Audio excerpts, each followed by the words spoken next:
सावधान ओडिशा रे आपण मानक स्वागत। आज होती 14 जनवरी रविवार। चलंतु देखिने देश विदेशर 15टी बड़ खबर। नंबर 1, रामलालांको प्राण प्रतिष्ठा कार्यक्रम को नहीं सारा विश्व में उत्साह। स्वतंत्र छुट्टी घोषणा कले मर्सिस सरकार। अयोध्या भव्य राम मंदिर प्रतिष्ठा समारोह पूर्व केवल भारत में नुहे बरं सारा विश्व में धार्मिक उत्साह बढ़िबार लगी। एपरिक रामलाला प्राण प्रतिष्ठा कार्यक्रम नहीं मर्सिस सरकार स्वतंत्र छुट्टी घोषणा कर जनवरी 22 तारिख में हिंदू धर्मर अधिकारी एवं कर्मचारी को 2 घंटा छुट्टी दिज्व। जनवरी 22 में अयोध्या राम मंदिर प्राण प्रतिष्ठा बा अभिषेक समारोह अनुष्ठित होब। एही विशाल धार्मिक कार्यक्रम में प्रधानमंत्री नरेंद्र मोदी, उत्तर प्रदेश मुख्यमंत्री योगी आदित्यनाथ समेत देशर हजार हजार साधु सन्त उपस्थित रहिबे। नंबर 2, 2 मास पर बंद हो सुकन्या समृद्धि और पीपीएफ खाता देवाको पड़िबो जोरिमाना। भारत केंद्र सरकार वर्तमान महिला, कृषक एवं झील मानक आर्थिक दृष्टि सशक्तिकरण तथा शक्तिशाली करने अनेक योजना चलाउछंती। भारतर झील मानक पई सरकार सुकन्या समृद्धि योजना आरंभ करछंती। झील मानक नाम एक अकाउंट खोलिबाको पड़िबो, जहा परे आपनको प्रति मासरे विनियोग करबाको पड़िबो। योजना रे परिपक्वता परे आपणक एही राशि पाइबे, जेउथिरे आपणक झीर विवाह करने को सक्षम हेबे। जदि अकाउंट निष्क्रिय अटे तेबे जरिमाना देबाको हेबो। निष्क्रिय अकाउंट गुड़िक पुनः सक्रिय करने को धारक मानक जरिमाना देबाको पड़िबो। नंबर 3, ओएसएससी रिक्वायरमेंट 2024 ग्रेजुएशन करथिले एक्साइज सब इन्स्पेक्टर पदवी पर आवेदन करंतु। ओडिशा सरकार चाकरी करिवार सुवर्ण सुजोग। ओडिशा स्टाफ सिलेक्शन कमिशन एक नुआ नियुक्ति विज्ञप्ति प्रकाश करुछि। एही नियुक्ति माध्यम रे कटक ठारे एक्साइज कमिशनर सब इन्स्पेक्टर पद पूरण हेबो। एही आवेदन प्रक्रिया ऑनलाइन माध्यम रे हेबो। एही नियुक्ति प्रक्रिया जरिया रे मोट 33टी पदवी पूरण हेबो। योग्य और आग्रही प्रार्थी माने ओएसएससी रो ऑफिशियल वेबसाइट जाई आवेदन करि परिबे। जो माने यार ऑफिशियल विज्ञप्ति देखिबाको चाहंती से वेबसाइट व्हाट्स न्यू तालिका रे थिबा विज्ञप्ति को खोजी देखि परिबे। नंबर 4, यूपीआई पेमेंट बेले करंतुनी एही भूल, खाली हो जिवो अकाउंट। जदि आपण यूपीआई ऐप व्यवहार करूछंती किंबा यूपीआई पेमेंट करूछंती तेबे एही खबर केवल आपणक पई। एनसीपीआई यूपीआई को नहीं केतेक नुआ नियम करछि। एहा द्वारा यूपीआई पेमेंट करथिबा व्यक्ति विशेषज्ञ अधिक लाभ हेबो। नुआ नियम अनुसार यूपीआई पेमेंट करथिबा व्यक्ति एथर दिनकर 5 लाख टंका पर्यंत पेमेंट करि परिबे। एहा उभय शिक्षा संस्था और डाक्तरखाना मध्य लागू हेबो। नंबर 5, नीलगिरी रेल स्टेशन उद्घाटन करी श्रीकांत जेना और कान्हुलोलांक उपरे बर्षिले रेल मंत्री। नीलगिरीवासी दीर्घ दिन स्वप्न पूरण होइछि। नीलगिरी बालेश्वर को गढ़ी MEMU train. Baleswar Gopinathpur Nilgiri passenger line लोकार्पित होइछि। केंद्र रेल मंत्री अश्विनी वैष्णव सबुजा पताका देखे एही ट्रेन शुभारंभ करछन्ती। एही ट्रेन रे 8टी बगी रहिथिया बेले मोट 16 किलोमीटर एही ट्रेन चलाचल करिवो। एही ट्रेन रो महिला ପାଇଁ स्वतंत्र बगी रहिछि। 3टी मेमू ट्रेन प्रतिदिन एही लाइन रे चलिवो। एहा सह नीलगिरी चेतावनी रेल लाइन सर्वे आरंभ होइछि। सेहीपरि जलेश्वर चंदनेश्वर रेल लाइन ପାଇଁ डीपीआर आरंभ होइछि। नंबर 6, कुचिंडारू केंद्र मंत्री को 5टी अधिक टार्गेट। कुचिंडारू केंद्र मंत्री धर्मेंद्र प्रधान को कार्तिक पांड्यान को बाण ना नहीं टार्गेट करछन्ती 5टी अध्यक्ष कार्तिक पांड्यान। 55 नंबर जातीय राजपथ काम विलंब को नहीं अपेक्षा करछन्ती 5टी अध्यक्ष कार्तिक पांड्यान। कटक संबलपुर 55 नंबर जातीय राजपथ को नहीं समालोचना करछन्ती। कहिसन्ती 10 वर्ष है कहीं सरुने जातीय राजपथ काम। कटक संबलपुर जातीय राजपथ काम पर आरंभ होइतिबा बिजू एक्सप्रेस वे काम शेष हो गलानी, हेले जातीय राजपथ काम सरुनी। नंबर 7, पुणी रेल भड़ारे रिहाती पाइबे भी वरिष्ठ नागरिक। रेल मंत्री अश्विनी वैष्णव देले अपडेट। वरिष्ठ नागरिकों को रेलवे भड़ारे मिलवाकु थिबा रिहाती बहु समय पर्यंत बंद रही। एने बहुत आलोचना होइछि। एपर्यंत राज्यसभा एवं लोकसभा मध्य एने आलोचना करछन्ती।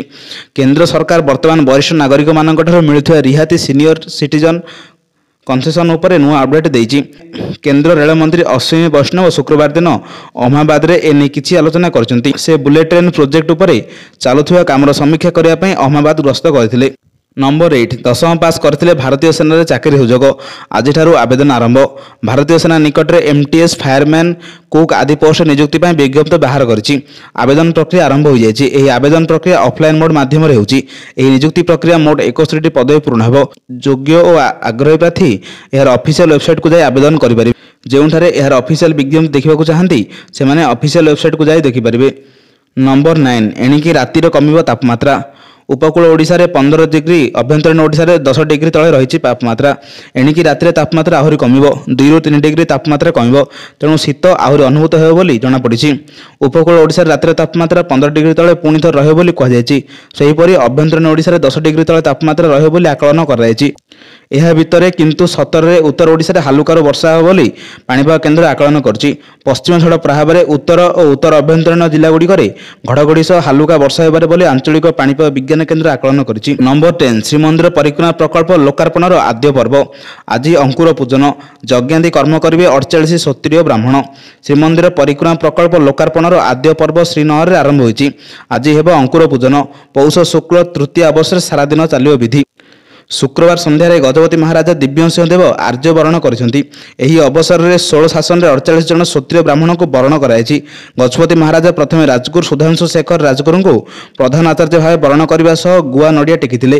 ଏହାପରେ 16 ଶାସନରେ କ୍ଷତ୍ରିୟ ବ୍ରାହ୍ମଣଙ୍କୁ ଗୁଆ ନଡ଼ିଆ ଟେକାଯାଇ ବରଣ କରାଯାଇଛି।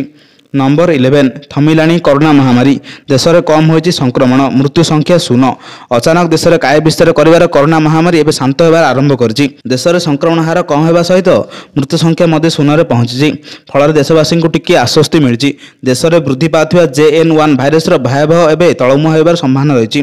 ଗତ 24 ଘଣ୍ଟା ମଧ୍ୟରେ ଦେଶରେ 441 ଜଣ କରୋନା ପଜିଟିଭ୍ ଚିହ୍ନଟ ହୋଇଥିବା ବେଳେ କୌଣସି ଆକ୍ରାନ୍ତ ନ ହୋଇ ପ୍ରାଣ ହରାଇ ନାହାନ୍ତି। ତେଣୁ ସ୍ୱାସ୍ଥ୍ୟ ବିଭାଗ ପାଇଁ ଏବଂ ସାରା ଦେଶବାସୀଙ୍କ ପାଇଁ ଏକ ଆଶ୍ୱସ୍ତିକର କଥା। ନମ୍ବର 12 ଡ୍ରାଇଭର ଶୋଇପଡ଼ିବାରୁ ଓଲଟି ପଡ଼ି ପୋଡ଼ିଗଲା ବସ୍। ଶୁକ୍ରବାର ରାତିରେ ଚିତୁଇ ଅଭିମୁଖେ ଯାଉଥିବା ଗୋଟିଏ ଘରୋଇ ବସ୍ ତେଲେଙ୍ଗାନାର ଜୋଗୁଲମ୍ବା ଗଡ଼ୱାଲ ଜିଲ୍ଲାରେ ଓଲଟି ପଡ଼ି ପୋଡ଼ିଯିବାରୁ ଜଣେ ମହିଳା ଯାତ୍ରୀଙ୍କ ଜୀବନ୍ତ ଦଗ୍ଧ ହୋଇ ମରିଯାଇଥିବା କଥା ପୁଲିସ କହିଛନ୍ତି। ଏହି ଅଘଟଣରେ ଆଉ ଜଣେ ଯାତ୍ରୀ ସାମାନ୍ୟ ଆହତ ହୋଇଛନ୍ତି। ସେମାନଙ୍କ ମଧ୍ୟରୁ 3 ଜଣଙ୍କୁ ଗଡ଼ୱାଲ ଡାକ୍ତରଖାନାରେ ଭର୍ତ୍ତି କରାଯାଇଥିବା ବେଳେ ଆଉ ଜଣଙ୍କୁ ହାଇଦ୍ରାବାଦ ସ୍ଥାନାନ୍ତର କରାଯାଇଛି। ସଂଗୃହୀତ ସୂଚନା ଅନୁସାରେ ରାତି ପ୍ରାୟ 2:30ରେ ହାଇଦ୍ରାବାଦ ବାଙ୍ଗାଲୋର ଜାତୀୟ ରାଜପଥ ନିକଟରେ ଏରାବଳି ଛକରେ ବସ୍ଟି ଓଲଟି ପଡ଼ିଥିଲା। ନମ୍ବର 13 ପୁଣି ଥରିଲା ଭାରତ ହିମାଚଳ ପ୍ରଦେଶରେ ଭୂମିକମ୍ପ ଝଟକା। ପୁଣି ଥରେ ଭାରତରେ ଭୂମିକମ୍ପ ଝଟକା। ଶନିବାର ଦ୍ୱିପହରେ ହିମାଚଳ ପ୍ରଦେଶରେ ଭୂମିକମ୍ପ ଅନୁଭୂତ ହୋଇଛି। ରିକ୍ଟର ସ୍କେଲରେ ଏହି ଭୂମିକମ୍ପ ତୀବ୍ରତା 3.1 ବୋଲି ମାପ କରାଯାଇଛି। ଶନିବାର ଦ୍ୱିପହରରେ 1.16ରେ ଘଟିଥିବା ବେଳେ 3.2 ମ୍ୟାଗ୍ନିଚ୍ୟୁଡ୍ରେ ଭୂମିକମ୍ପ କେନ୍ଦ୍ର ଚାମ୍ବା ଅଞ୍ଚଳରେ 9 କିଲୋମିଟର ଗଭୀରତାରେ ଥିଲା। ତେବେ 2 ଦିନ ପୂର୍ବରୁ ଦିଲ୍ଲୀ NCRରେ ଭୂମିକମ୍ପ ଅନୁଭୂତ ହୋଇଥିଲା। ନିକଟରେ ଜାନୁଆରୀ 11ରେ ଭାରତ ଏବଂ ପାକିସ୍ତାନରେ ଅନେକ ସହରରେ 6 ମ୍ୟାଗ୍ନିଚ୍ୟୁଡ୍ର ଭୂମିକମ୍ପ ହୋଇଥିଲା। ନମ୍ବର 14 ଓଡ଼ିଶା ଉପକୂଳରୁ ପରୀକ୍ଷା ନେଲା ଆକାଶ ମିସାଇଲର ନ୍ୟୁ ଜେନେରେସନ୍ ଭର୍ସନ୍। ଓଡ଼ିଶା ଉପକୂଳରୁ ପରୀକ୍ଷା ନେଲା ଆକାଶ ମିସାଇଲର ନ୍ୟୁ ଜେନେରେସନ୍ ଭର୍ସନ୍। ସକାଳ 10:30ରେ ହୋଇଛି ପରୀକ୍ଷଣ। ସଫଳତାର ସହିତ ଟାର୍ଗେଟ୍ ହିଟ୍ କରିଥିବା ନେଇ ସୂଚନା ଦେଲା DRDO। ଏନେଇ ବୈଜ୍ଞାନିକମାନଙ୍କୁ ଅଭିନନ୍ଦନ ଜଣାଇଛନ୍ତି ପ୍ରତିରକ୍ଷା ମନ୍ତ୍ରୀ ରାଜନାଥ ସିଂ। ପ୍ରତିରକ୍ଷା ଅନୁସନ୍ଧାନ ଏବଂ ବିକାଶ ସଂଗଠନ ଦ୍ୱାରା ନୂତନ ଜେନେରେସନ୍ ଏକ ସଫଳ ଉଡ଼ାଣ ପରୀକ୍ଷା କରାଯାଇଛି। ଇଣ୍ଟିଗ୍ରେଟେଡ୍ ଟେନ୍ସ ରେଞ୍ଜ ଚାନ୍ଦିପୁରରୁ କ୍ଷେପଣାସ୍ତ୍ର ପରୀକ୍ଷଣ କରାଯାଇଛି। ଏ କ୍ଷେପଣାସ୍ତ୍ର ଟାର୍ଗେଟକୁ ସଫଳତାର ସହ ଧ୍ୱଂସ କରିବାରେ ସଫଳ ହୋଇଥିବା ପ୍ରତିରକ୍ଷା ବିଭାଗ ତରଫରୁ କୁହାଯାଇଛି। ନମ୍ବର 15 ଚାରିଆଡ଼େ କୁଢ଼ କୁଢ଼ ଅଳିଆ ସ୍ୱଚ୍ଛତା ତାଲିକାରେ ତଳକୁ ଖସିଲା ଷ୍ଟିଲ୍ ସିଟି। ପ୍ରକାଶ ପାଇଛି ସାରା ଦେଶରେ ସ୍ୱଚ୍ଛ ସର୍ବେକ୍ଷଣ ରିପୋର୍ଟ ଚାଲିଛି। ତାଲିକାରେ ଗଲା ବର୍ଷ 45 ନମ୍ବରରେ ଥିଲା ଷ୍ଟିଲ୍ ସିଟି ରାଉରକେଲା। ଆଉ ଚଳିତ ବର୍ଷ ବହୁ ତଳକୁ ଖସି 119 ନମ୍ବରରେ ପହଞ୍ଚିଛି। ହକି ବିଶ୍ୱକପ୍ ବେଳେ ଝଲସୁଥିବା ସହର ଏବେ ଅଳିଆ କୁଢ଼ରେ ଭରା। ଏ ମଧ୍ୟରେ ସହରରେ ଥିବା ରାସ୍ତା ଓ ସାଇକେଲ ପଥ ନିର୍ମାଣ ଲାଗି 15ତମ ସ୍ଥାନ ମିଳିଛି। ସେପଟେ କିନ୍ତୁ ସହରବାସୀ RMCର କାର୍ଯ୍ୟରେ ଖୁବ୍ ଖପା। ଅଳିଆ ଆବର୍ଜନା ଭରା ଲାଲକେଲାକୁ ଲୋକ ଦେଖାଣିଆ ପୁରସ୍କାର ମିଳିବାରେ କିଛି ମାନେ ନାହିଁ ବୋଲି କହିଛନ୍ତି ସହରବାସୀ। ଏହିଭଳି ଲାଟେଷ୍ଟ ଦେଶ ବିଦେଶ ଖବର ପାଇବା ପାଇଁ ମୋ ଚ୍ୟାନେଲ ସହ ଯୋଡ଼ି ରୁହନ୍ତୁ। ଯଦି ଚ୍ୟାନେଲରେ ନୂଆ ଥିବେ ତେବେ ଚ୍ୟାନେଲକୁ ସବସ୍କ୍ରାଇବ୍ କରି ପାଖରେ ଥିବା ବେଲ୍ ଆଇକନ୍ ଦବାଇ ଅଲ୍ ନୋଟିଫିକେସନକୁ ଅନ୍ କରନ୍ତୁ। ଯାହାଦ୍ୱାରା ଏଭଳି ଲାଟେଷ୍ଟ ଦେଶ ବିଦେଶ ଖବର ଆପଣମାନଙ୍କ ପାଖରେ ସର୍ବପ୍ରଥମେ ପହଞ୍ଚିପାରିବ। ବ୍ୟୁରୋ ରିପୋର୍ଟ ସାବଧାନ ଓଡ଼ିଶା।